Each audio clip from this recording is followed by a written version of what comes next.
Hello guys. आज मैं आपको बताने वाला हूँ बायोमोलिक्यूल्स चैप्टर के बारे में। बायोमोलिक्यूल्स बच्चों एक ऐसा चैप्टर है जिसके अंदर 1 मार्क के जो क्वेश्चन आते हैं, ऑब्जेक्टिव क्वेश्चन जो आते हैं, मैं आपको इसके अंदर 1 मार्क और 2 मार्क के क्वेश्चंस के बारे में बताऊंगा। वो बहुत ज़्यादा बीच में से आ जाते हैं और बहुत इजी चैप्टर है, बहुत स्कोरिंग चैप्टर है। आपको पता होगा ये बायोमोलिक्यूल्स। तो बायोमोलिक्यूल्स चैप्टर के अंदर जो 1 मार्क के और 2 मार्क के क्वेश्चंस आपके ऑब्जेक्टिव आएंगे या वन लाइनर आएंगे या फिल इन द ब्लैंक्स आएंगे, उन सारों के बारे में डिस्कस करूंगा। ये जो सारे के सारे क्वेश्चंस हैं बच्चों, ये कॉमन क्वेश्चंस हैं जो पिछले 12 सालों से लगातार बार बार हर साल पूछे जा रहे हैं। तो ये बहुत ज़्यादा इंपॉर्टेंट क्वेश्चंस हैं। अगर आप इस पूरे वीडियो को ढंग से एक बार कर लेंगे तो मोस्ट एक्सपेक्टेडली आपके जो एग्ज़ाम में क्वेश्चंस आने हैं वो इसी में से आएंगे। ये पूरी की पूरी एक्सपेक्टेशन है हमारी। तो जैसे कि बायोमोलिक्यूल्स के अंदर आपको पहले बताता हूँ बच्चों, बायोमोलिक्यूल्स हमारा 3 पार्ट्स में डिवाइड है। एक तो कार्बोहाइड्रेट्स, एक प्रोटीन्स और एक वाइटामिन्स। तो हमारा और एक न्यूक्लिक एसिड भी है, छोटा सा पार्ट उसके अंदर। तो बायोमोलिक्यूल्स के अंदर जो सबसे ज़्यादा क्वेश्चन पूछा जा रहा है हमारा, वो ये पूछा जा रहा है बायोमोलिक्यूल्स के अंदर कि ये बहुत आ रहा है। सबसे स्टार्टिंग में मैंने ये लिया है कि हाइड्रोलिसिस प्रोडक्ट्स क्या होते हैं। मतलब अगर हम जो कार्बोहाइड्रेट्स होते हैं अगर उनको हाइड्रोलिसिस करें अगर हम उनकी, तो वो कितने पार्ट्स में टूटेंगे, किस किस पार्ट में टूटेंगे या वो किस किस से बने होते हैं। तो जैसे कि आपको पता होना चाहिए माल्टोज किससे बना होता है। माल्टोज में दोनों ही ग्लूकोज होते हैं, ग्लूकोज प्लस ग्लूकोज। लैक्टोज जो कि हमारा मिल्क शुगर है, जो मिल्क में होता है, उसमें क्या होता है, एक तो ग्लूकोज होता है और एक गैलेक्टोज होता है। और एक सुक्रोज होता है, जो सुक्रोज में दो चीज़ें होती हैं, ग्लूकोज और फ्रक्टोज। तो सबसे पहले बच्चों आपको यही याद करना है, लास्ट ईयर भी एग्जाम में यही पूछा गया है। लास्ट ईयर 2 सालों से यही पूछा जा रहा है कि इन तीनों में से पूछता है कि इनका हाइड्रोलिसिस प्रोडक्ट क्या होगा। 4 ऑप्शन देते हैं आपको। तो माल्टोज में दोनों ही ग्लूकोज होते हैं, ग्लूकोज प्लस ग्लूकोज। लैक्टोज में एक हमारा ग्लूकोज होता है और एक हमारा गैलेक्टोज होता है। और सुक्रोज के अंदर क्या होता है, सुक्रोज के अंदर हमारा एक ग्लूकोज होता है और एक फ्रक्टोज होता है। आप याद कर लेंगे, माल्टोज जी मतलब ग्लूकोज और ग्लूकोज ही है, लैक्टोज भी जी है लेकिन जी ग्लूकोज और गैलेक्टोज है, और सुक्रोज में हमारा ग्लूकोज और फ्रक्टोज है। ये याद कर लेंगे आप। एक बात और बच्चों, जो माल्टोज और लैक्टोज हैं दोनों के दोनों रिड्यूसिंग शुगर होती हैं, और सुक्रोज जो होती है वो नॉन रिड्यूसिंग शुगर होती है। एग्जाम में एग्जाम्पल भी पूछ लेता है ऑप्शन में, ऑब्जेक्टिव क्वेश्चन में, कि give the example of non reducing sugar है मेनली, क्योंकि नॉन रिड्यूसिंग शुगर बहुत कम है हमारी। नॉन रिड्यूसिंग शुगर हमारी सुक्रोज होती है। बाकी माल्टोज हुआ, लैक्टोज हुआ, ग्लूकोज हुआ, फ्रक्टोज हुआ, इस सब के सब रिड्यूसिंग शुगर होती हैं। रिड्यूसिंग का मतलब जो टॉलिन्स रेजेंट और फेलिंग सॉल्यूशन को रिड्यूस कर दें, और नॉन रिड्यूसिंग जो टॉलिन्स रेजेंट और फेलिंग सॉल्यूशन को रिड्यूस ना करें। तो आप खाली एक नॉन रिड्यूसिंग एग्जाम्पल याद कर लें, ये बहुत इंपॉर्टेंट है। नॉन रिड्यूसिंग एग्जाम्पल क्या है, सुक्रोज। ठीक है बच्चों। उसके बाद आपको बताऊं बच्चों, जो हमारे ग्लूकोज होता है, अल्फा डी ग्लूकोज और बीटा डी ग्लूकोज में क्या डिफरेंस होता है। अल्फा डी ग्लूकोज और बीटा डी ग्लूकोज, अल्फा और बीटा का मतलब क्या है, जो कार्बन नंबर 1 पर डिफर करता है वो अल्फा और बीटा हो जाता है। बीटा के अंदर आपको पता हो तो कार्बन हमारा फर्स्ट कार्बन पर जो OH है वो लेफ्ट में होता है, और अल्फा के अंदर जो फर्स्ट कार्बन पर OH है वो कहाँ पर होता है, राइट में होता है। तो इनको कहते क्या है, अल्फा और बीटा डी ग्लूकोज को हम बोलते हैं एनोमर्स। क्या बोलते हैं बच्चों, एनोमर्स। एनोमर्स क्या होते हैं, which the optical isomers which differ on C1। C1 का मतलब ऐसे आइसोमर जो कार्बन नंबर 1 पर डिफर करते हों, जो कार्बन नंबर 1 पर डिफर करते हो उनको बोलते हैं हम एनोमर्स बोलते हैं। तो अल्फा डी ग्लूकोज और बीटा डी ग्लूकोज क्या होते हैं, दोनों एनोमर्स होते हैं। उसके बाद बच्चों 2019 के अंदर ये क्वेश्चन आया था, बहुत इंपॉर्टेंट क्वेश्चन है, CBSE में बहुत ज़्यादा पूछा जाता है और HBSE में भी 2019 में आया था। अल्फा इसमें पूछता है, जैसे हमारा हम लिखते हैं अल्फा डी पॉजिटिव ग्लूकोज, तो इसमें पूछता है इस कैपिटल डी का मतलब क्या है और इस पॉजिटिव या साइन नेगेटिव साइन का मतलब क्या है। तो आपको पता होना चाहिए, इस कैपिटल डी का मतलब होता है बच्चों कॉन्फिग्रेशन, और ये जो प्लस या माइनस साइन लिखा हुआ है, इस प्लस या माइनस का साइन का मतलब होता है स्पेसिफिक रोटेशन। तो ये ध्यान रखेंगे, 1 नंबर में पूछता है कि इस कैपिटल डी का मतलब कॉन्फिग्रेशन, और ये प्लस साइन लगा होता है या माइनस साइन लगा होता है, इसका मतलब होता है स्पेसिफिक रोटेशन। ठीक है। उसके बाद बच्चों हम बात करते हैं अमीनो एसिड की। अमीनो एसिड आपको पता हो तो बच्चों 2 तरह के होते हैं। एक तो असेंशियल अमीनो एसिड, असेंशियल मतलब जिनकी हमें ज़रूरत है, इसका मतलब जो हमारी बॉडी में नहीं बनाए जाते उनको एसेंशियल अमीनो एसिड कहते हैं। और दूसरा हमारा non essential amino acid. Non essential amino acid का मतलब जो हमारी बॉडी में बनाए जाते हैं, इसलिए हमें इनको बाहर से रिक्वायरमेंट इनकी हमें नहीं होती, इसलिए इनको हम नॉन असेंशियल अमीनो एसिड कहते हैं। तो इसके एग्जाम्पल आपको याद होने चाहिए, इसलिए याद होने चाहिए क्योंकि आपसे एग्जाम्पल पूछ लेता है 1 मार्क के अंदर ऑब्जेक्टिव के अंदर कि give the what is the example of essential amino acid या फिर what is the example of non essential amino acid. तो आपको 4 ऑप्शन दिए जाएंगे, तो आपको पता लगाना होगा। तो जैसे कि बच्चों को पता हो तो एसेंशियल अमीनो एसिड के एग्जाम्पल वैलिन और ल्यूसिन, और नॉन एसेंशियल के ग्लाइसिन ग्लाइसिन और एलिनिन। नॉन एसेंशियल मतलब हमारी बॉडी के अंदर जो हमारी बॉडी को रिक्वायरमेंट नहीं है, हमारी बॉडी में खुद ही बना ले जाते हैं। तो कौन कौन से हैं? ग्लाइसिन और एलेनिन। गा याद कर लेंगे, ग्लाइसिन और एलेनिन, गा याद कर लेंगे, ठीक है। और दूसरा हमारा जो वीएल है, वीएल का मतलब वैलिन और ल्यूसिन, वो कौन से होंगे? असेंशियल होंगे, मतलब हमें ये बाहर से लेने पड़ते हैं, हमारी बॉडी के अंदर इनकी रिक्वायरमेंट होती है, हमारी बॉडी को इनकी रिक्वायरमेंट होती है, हमारी बॉडी इनको खुद सिंथेसाइज नहीं करती है। तो ये चीज़ें आप याद कर लेंगे बच्चों। माल्टोज, लैक्टोज, सुक्रोज के प्रोडक्ट्स क्या हैं हाइड्रोलिसिस होने पर।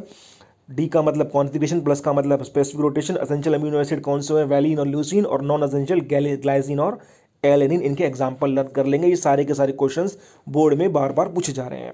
उसके बाद अगर हम देखें तो नेक्स्ट बच्चों हमारा लिंकेज से क्वेश्चन आता है। लिंकेज बच्चों, अमीनो एसिड आपको पता होना चाहिए, प्रोटीन की बेसिक यूनिट होती है, प्रोटीन अमीनो एसिड से बनते हैं।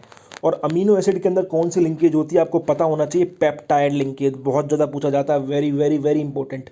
पेप्टाइड लिंकेज क्या होती है? तो आपको पता होना चाहिए पेप्टाइड लिंकेज होती है COONH लिंकेज को हम पेप्टाइड लिंकेज बोलते हैं।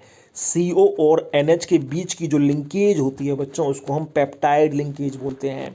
ये आपको पता होना चाहिए। और पेप्टाइड लिंकेज किस में होती है? प्रोटीन्स में होती है या फिर अमीनो एसिड्स में होती है पेप्टाइड लिंकेज। और DNA के अंदर कौन सी लिंकेज होती है आपको ये भी पता होना चाहिए। DNA के अंदर लिंकेज होती है phosphodiester linkage, phosphodiester linkage DNA में होती है हमारी, ठीक है बच्चों। उसके बाद ये आपको लिंकेज बता दी मैंने जो एग्जाम में पूछी जाती हैं। उसके बाद आपको पता होना चाहिए, ये एक 1 लाइनर क्वेश्चन आता है बहुत ज़्यादा, DNA डीनेचुरेशन ऑफ प्रोटीन जो होता है।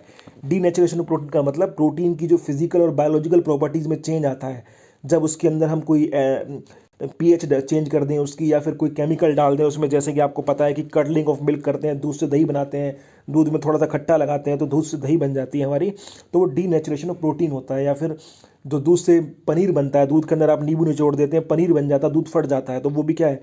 डीनेचुरेशन ऑफ प्रोटीन है। तो डीनेचुरेशन ऑफ प्रोटीन के अंदर क्या होता है बच्चों? प्रोटीन के हमारे 4 स्ट्रक्चर होते हैं, 1 डिग्री, 2 डिग्री, 3 डिग्री और 4 डिग्री, प्राइमरी, सेकेंडरी, टर्शरी और क्वाटरनरी। तो आप ध्यान रखेंगे डीनेचुरेशन ऑफ प्रोटीन में प्राइमरी स्ट्रक्चर तो इंटैक्ट रहता है, प्राइमरी स्ट्रक्चर में कोई चेंज नहीं आता, जबकि सेकेंडरी और टर्शरी स्ट्रक्चर क्या होते हैं? चेंज हो जाते हैं, बदल जाते हैं, ठीक है बच्चों। ये याद रखना, ये 1 लाइनर क्वेश्चन आता है कि डीनेचुरेशन ऑफ प्रोटीन के अंदर प्राइमरी स्ट्रक्चर सेम रहता है, उसमें कोई चेंज नहीं होता, और सेकेंडरी और टर्शरी स्ट्रक्चर क्या हो जाते हैं? उसके बदलते रहते हैं, चेंज होते रहते हैं। ये आपको याद रखना पड़ेगा। उसके बाद आपको पता है जो सेकेंडरी स्ट्रक्चर होता है वो 2 तरह का होता है, एक तो अल्फा हेलिक्स और एक बीटा प्लेटेड। जो अल्फा हेलिक्स स्ट्रक्चर होता है वो इस तरह से होता है, स्पाइरल शेप होती है उसकी, इस तरह से अल्फा हेलिक्स स्ट्रक्चर की स्पाइरल DNA की तरह शेप होती है, स्पाइरल शेप होती है हमारी अल्फा हेलिक्स स्ट्रक्चर की। बीटा प्लेटेड स्ट्रक्चर हमारा शीट्स की तरह होता है। तो ये पूछा जाता है कि अल्फा हेलिक्स में कौन सी बॉन्डिंग होती है? दोनों के अंदर ही हाइड्रोजन बॉन्डिंग होती है बच्चों, लेकिन अल्फा हेलिक्स के अंदर हमारी इंट्रामोलिकुलर हाइड्रोजन बॉन्डिंग होती है, इंट्रामोलिकुलर। और बीटा प्लेटेड के अंदर इंटरमोलिकुलर होती है। ये आपको मोस्ट इंपॉर्टेंटली याद रखना है। CBSE के अंदर बहुत पूछा गया है क्वेश्चन कि अल्फा हेलिक्स में कौन सी हाइड्रोजन बॉन्डिंग होती है और बीटा प्लेटेड में कौन सी होती है। हरियाणा बोर्ड में सिर्फ एक बार आया है, CBSE में बहुत पूछा गया है। अल्फा हेलिक्स में इंट्रामोलिकुलर हाइड्रोजन बॉन्डिंग होती है और बीटा प्लेटेड के अंदर इंटरमोलिकुलर हाइड्रोजन बॉन्डिंग होती है। ये आपको याद रखना है, इंट्रा और इंटर। उसके बाद बच्चों आपको पता होना चाहिए न्यूक्लियोटाइड, एक होता है न्यूक्लियोटाइड और एक होता है न्यूक्लियोसाइड। ये भी 1 लाइनर क्वेश्चन पूछा जाता है, 1 लाइनर, कि न्यूक्लियोटाइड और न्यूक्लियोसाइड में क्या होता है? 2 नंबर में आता है जाता है।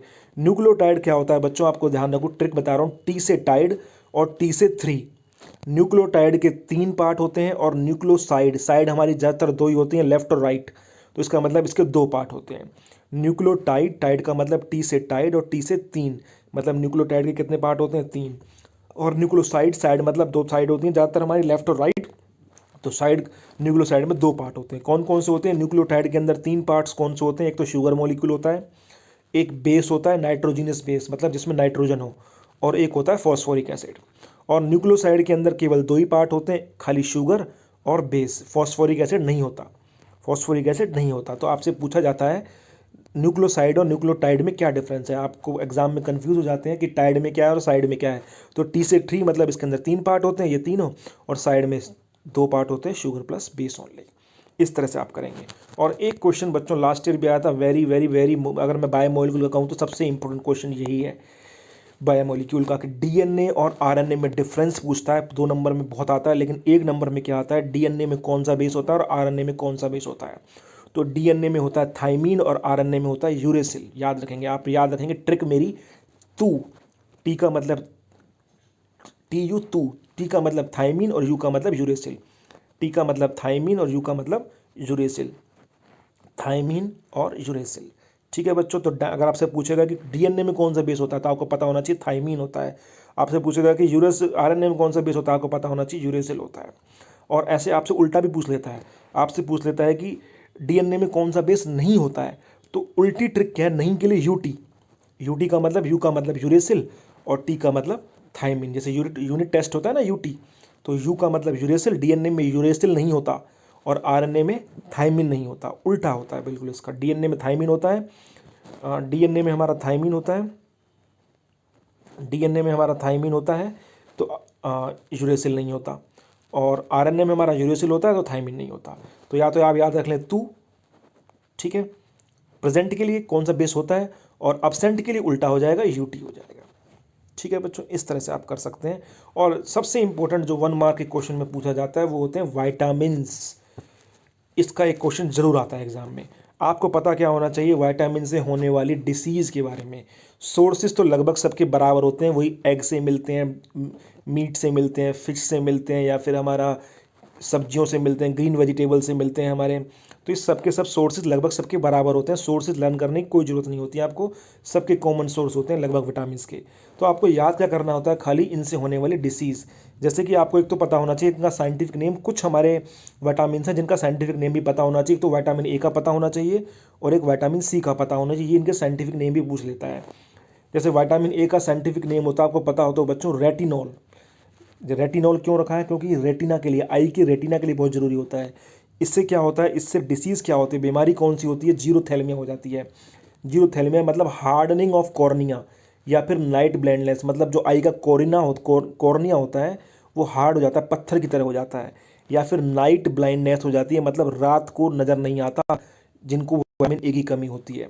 तो जीरोथैलेमिया या फिर नाइट ब्लाइंडनेस, इसकी कमी होती है। विटामिन B1 थाइमीन, इसका साइंटिफिक नेम होता है थाइमीन। इसको भी आप लर्न कर लें, इसका साइंटिफिक नेम भी। इससे क्या होता है, बेरी बेरी, बेरी बेरी रोग हो जाता है, इससे बहुत ज़्यादा कमजोरी आ जाती है। बेरी बेरी का मतलब ये है। विटामिन B2, विटामिन B2 से क्या होता है, हमारा cracking of mouth and lips, मतलब जो कॉर्नर हमारे जो माउथ और लिप्स हैं, हमारे मुंह या फिर होठ फटने लगते हैं B2 की कमी से। विटामिन BTC से क्या हो जाता है, हमारा कन्वर्जेंस हो जाता है, या फिर कन्वर्जेंस का मतलब क्या होता है, खून की कमी हो जाती है हमारी, एक तरह से इसके अंदर एनीमिया टाइप हो जाता है इसके अंदर। विटामिन B12, विटामिन B12 का हमारा क्या होता है,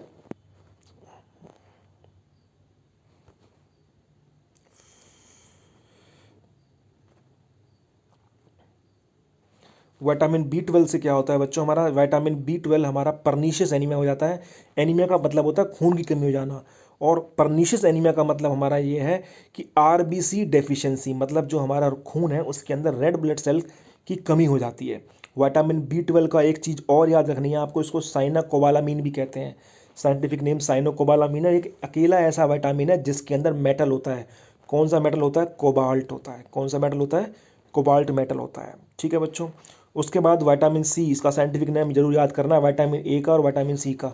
विटामिन सी का साइंटिफिक नेम होता है एस्कॉर्बिक एसिड, बहुत पूछा जाता है, बहुत ज़्यादा पूछा जाता है। विटामिन सी का साइंटिफिक नेम एस्कॉर्बिक एसिड, और इससे क्या हो जाता है, स्कर्वी हो जाता है, ब्लीडिंग ऑफ गम्स, मतलब कि जो मसूड़े हैं उनमें मवाद आने लगती है। उसके बाद विटामिन डी से क्या होता है, रिकेट्स हो जाता है। जो छोटे बच्चे होते हैं उनकी जो बोन्स हैं वो उनकी बोन्स में प्रॉब्लम हो जाती है, जिसको रिकेट्स बोलते हैं। विटामिन ई से क्या क्या होता है, स्टेरिलिटी हो जाती है और इंक्रीज फ्रेगलिटी ऑफ। इससे क्या होता है, हमारे जो विटामिन ई की कमी से जो इम्यून सिस्टम है वो वीक हो जाता है। इम्यून सिस्टम वीक होने का मतलब रोग प्रतिरोधक क्षमता कम हो जाती है। उसके बाद विटामिन के, सबसे ज़्यादा पूछे जाने वाला, इंक्रीज्ड ब्लड क्लोटिंग, मतलब इसके अंदर क्या होता है, इम्पेयर्ड क्लॉट, ये गलत लिख रहा है, इसमें इम्पेयर्ड ब्लड क्लोटिंग आएगा, इम्पेयर्ड क्लोटिंग ऑफ ब्लड हो जाती है, मतलब कि जो ब्लड की क्लोटिंग नहीं हो पाती, रक्त के थप्पे नहीं जम पाते, जब चोट लग जाती है तो खून रुक नहीं पाता, उसको बोलते हैं impaired clot of blood clotting हो जाती है। मतलब कि विटामिन के की कमी होगी तो ब्लड की क्लोटिंग नहीं हो पाती विटामिन के की कमी से। तो विटामिन के अंदर आपको इतना ही लर्न करना है बच्चों। क्या क्या लर्न करना है बताता हूँ एक बार दोबारा से। विटामिन ए का साइंटिफिक नेम रेटिनॉल, और विटामिन सी का साइंटिफिक नेम एस्कॉर्बिक एसिड, ये दो तो साइंटिफिक नेम लर्न करने हैं। बाकी इनकी कमी से क्या क्या रोग होते हैं वो पता होना चाहिए। ए की कमी से नाइट ब्लाइंडनेस, बी1 की कमी से बेरी बेरी, बी2 की कमी से हमारा anaemia, sorry cracking of lips and mouth, बी6 की कमी से हमारा एनीमिया हो जाता है, मतलब खून की कमी, बी12 की कमी से भी एनीमिया होता है लेकिन परनीशियस एनीमिया होता है, मतलब खाली आरबीसी की कमी होती है, रेड ब्लड सेल कम हो जाती है। विटामिन सी से हमारा स्कर्वी हो जाता है, ब्लीडिंग ऑफ गम्स, और विटामिन डी से रिकेट्स हो जाता है, विटामिन ई से इम्यून सिस्टम वीक हो जाता है, विटामिन के से इम्पेयर्ड क्लोटिंग हो जाती है ब्लड की।